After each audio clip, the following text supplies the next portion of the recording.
All right, hey, how you doing, savages? Welcome to your spoon-fed edition of Vampire Kingdoms. Uh, Check it out at savages.com. Gosh, man, it's like I wrote like just some kind of epic story. So I just finished. Basically, I I personally struggle just like how am I gonna you know do a combat or like with 5,000 vampires, 2,000 half dead rangers, some folks from Wormwood and the Vampire Chronicles heroes. That just sounded like I might break the boards by rolling dice.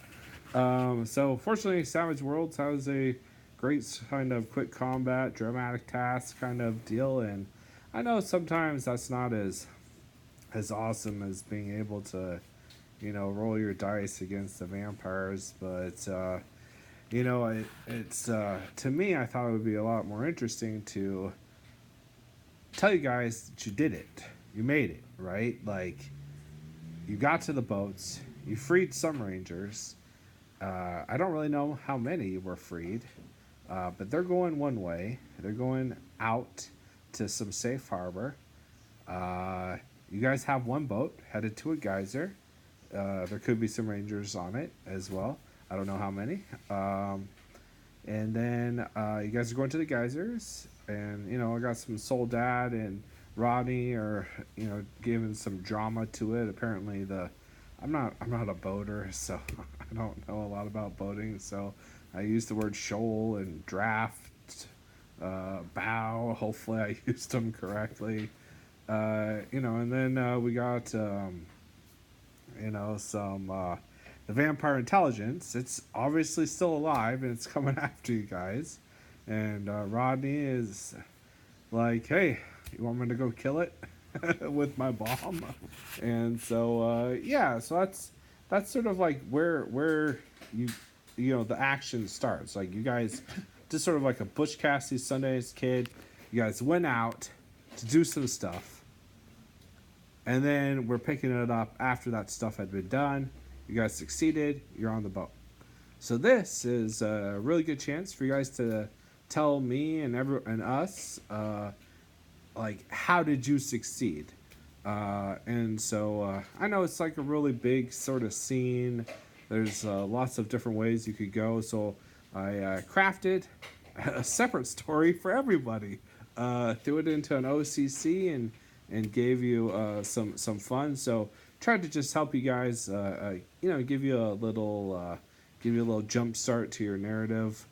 Um, so yeah, we got penitence there. I just pulled out all the stops on penitent. I'm sorry, tribe. Well, I mean, I'm not sorry, but because I think you'll really like it. But man, I threw in your daughter. I threw in Carl, Audrey.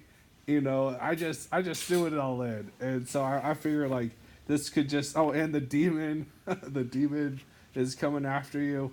I just threw it all in, and I'm just like, oh man, what tribe is gonna come up with some epic, penitent comeback about the mountain and how it can't move or something like that, and it's just gonna be sweet. So I just threw it all in there for you, um, and then Hans. I had a lot of fun with the people that had like disasters because I rolled a d6 for everyone's narrative just to give me some like randomness and because I just had like three words about what I wanted to do for everybody, and so then I rolled like just a random d6.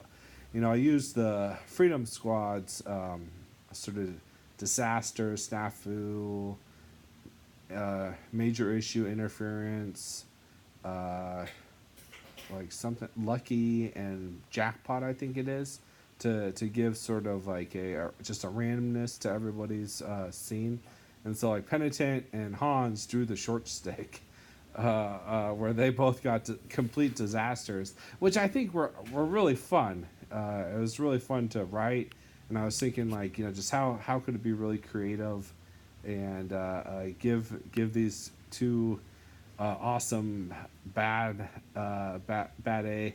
My daughter's here, or otherwise I'd end it with the S.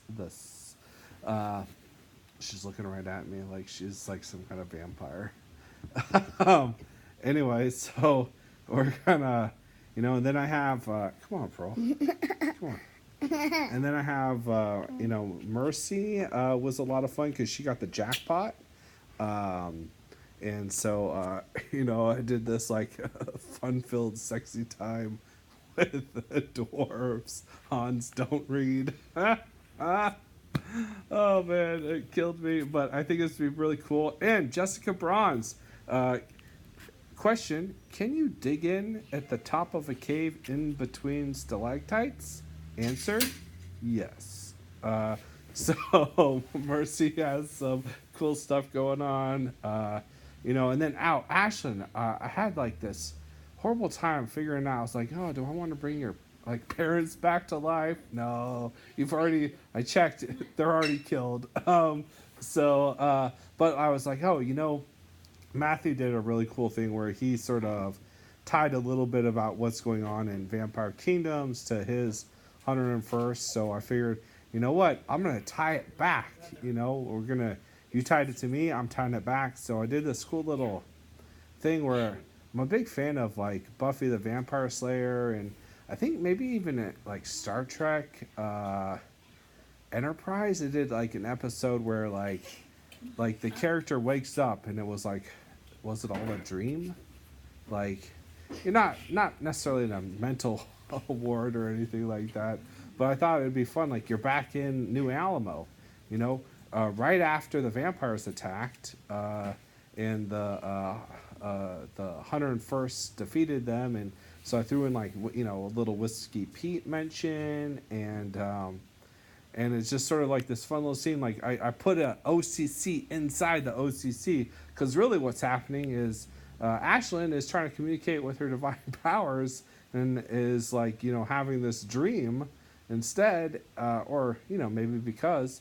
And like Soldad's like yelling at her, "Wake up! There's vampires coming!" Like he's like, "Oh, I'll protect her body. Don't worry. You guys go out and be heroes. I got this." And then he's like, "You need to wake up, Ashlyn. There's vampires coming in."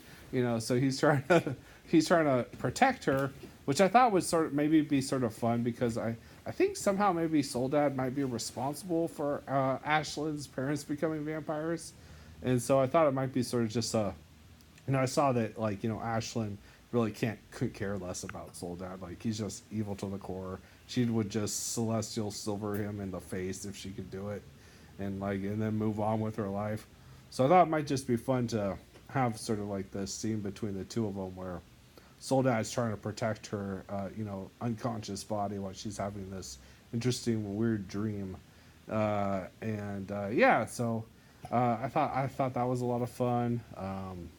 I have one for Nidure, brought back Yoda, and just some actual conversation with the vampire intelligence, and also because Niduri had a bonus, he got Crystal Claw came to his aid, so that sort of ties it in with the larger narrative, and then let's see, I might be. Oh, and then Brody and Architect, they're in there as well.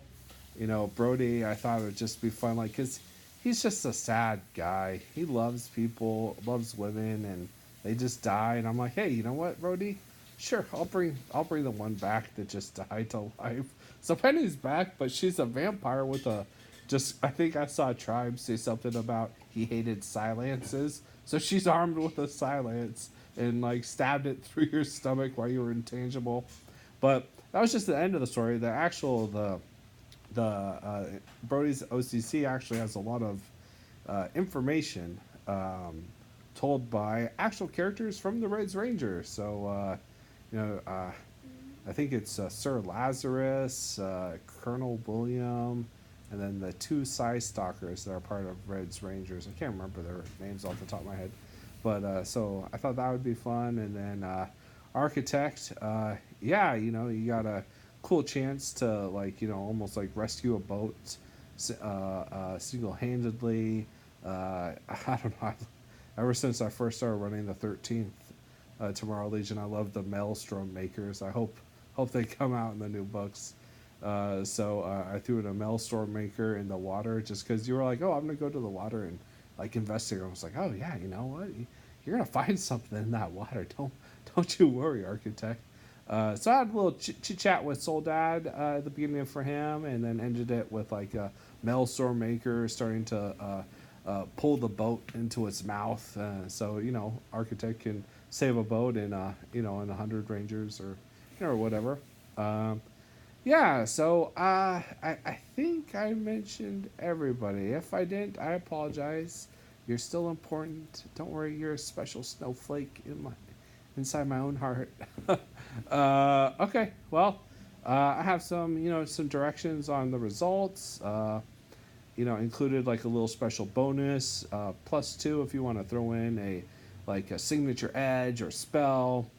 Just because it's hard in the quick combats to be like, oh hey, but I want to boost my trait, and or I want to do this, or so I just figured, like, if you had edges or powers that you would normally use in combat, it's gonna be about a 10-minute combat.